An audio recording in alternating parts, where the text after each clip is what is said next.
મનીષા ઠેસિયા અમારી YouTube channel Gujarat સમુદાયમાં આપનું સ્વાગત છે। ગુજરાતના ખેડૂતોની મુશ્કેલી જાણે ઓછું થવાનું નામ નથી લઈ રહી, કારણ કે એક પછી એક મુશ્કેલી આવીને ઊભી જ રહેતી હોય છે। એ પછી લીલા દુષ્કાળની સ્થિતિ હોય, અતિવૃષ્ટિની સ્થિતિ હોય કે અતિવૃષ્ટિમાં પાક નિષ્ફળ જવાની ભીતિ હોય કે પછી પાક નિષ્ફળ ગયા બાદ તેનું યોગ્ય વળતર સરકાર તરફથી ન પહોંચ્યું હોય, ટેકાના ભાવે ખરીદીને લઈ કોઈ મુશ્કેલી હોય કે ટેકાના ભાવે ખરીદીમાં ખેડૂતોનો વારો ન આવતો હોવાની વાત હોય।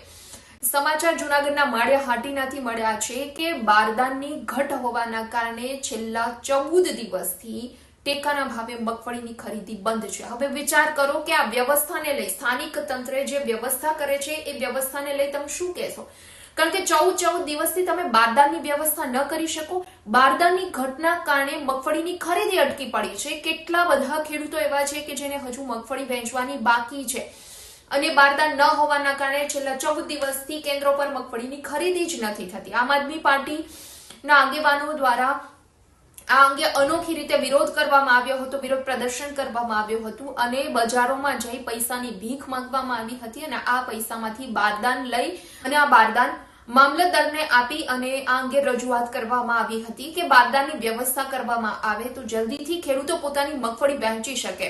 તો આ રીતે આમ આદમી પાર્ટીના આગેવાનો દ્વારા માળિયા હાટીના ખાતે અલગ પ્રકારનું વિરોધ પ્રદર્શન કરવામાં આવ્યું હતું, મામલતદારને રજૂઆત કરવામાં આવી હતી, કારણ કે માળિયા હાટીના તાલુકાના ખેડૂતોના બે મહત્વના પ્રશ્ન છે। અતિવૃષ્ટિ બાદ જે પાકને નુકસાન થયું છે, આ નુકસાનીનું વળતર હજુ સુધી ખેડૂતોને નથી મળ્યું। મોટા ઉપાડે જે તે સમયે સરકાર દ્વારા મસમોટા પેકેજની જાહેરાત તો કરી દેવામાં આવી હતી, પરંતુ હજુ સુધી ખેડૂતો પાસે આ રકમ નથી પહોંચી। એક આ મુદ્દો હતો અને બીજો 14 દિવસથી બારદાન ન હોવાના કારણે ટેકાના ભાવે મગફળી અટકી ગઈ છે, ખરીદી અટકી ગઈ છે।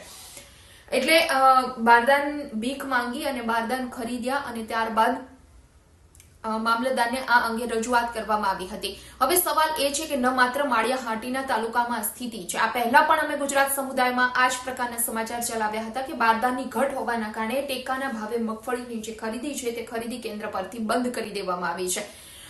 ઘણા બધા ખેડૂતોની મગફળી વેચવાની હજુ બાકી છે અને જે પ્રમાણે રજીસ્ટ્રેશન થયું હોય તે પ્રમાણે ખેડૂતોનો વારો આવતો હોય છે, તે પ્રમાણે ખેડૂતોને મેસેજ મળતા હોય છે, પરંતુ ખરીદી બંધ છે તેની પાછળનું કારણ પણ જોવો, બારદાન નથી। 14 દિવસ સુધી તમે કેન્દ્ર પર બારદાન ન પહોંચાડી શકો।